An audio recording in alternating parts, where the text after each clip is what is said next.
In this video, I will show you how to change default signature in Outlook.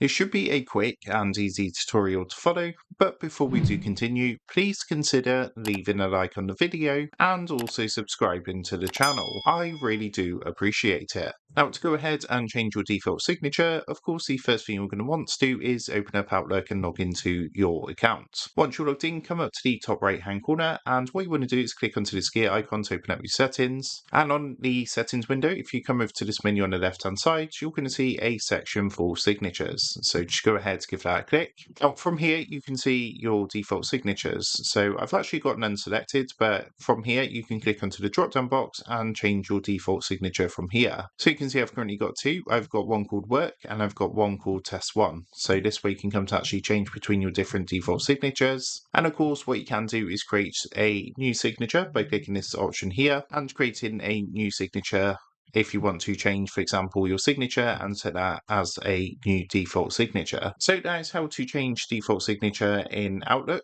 With that being said, I hope this quick tutorial did help you out today. And if this did help you out, I would really appreciate it if you was to consider dropping down below the video, leaving a like, and also subscribing to the channel. With that being said, I just want to take a minute to thank you guys for watching this quick tutorial, and I will see you in the next video.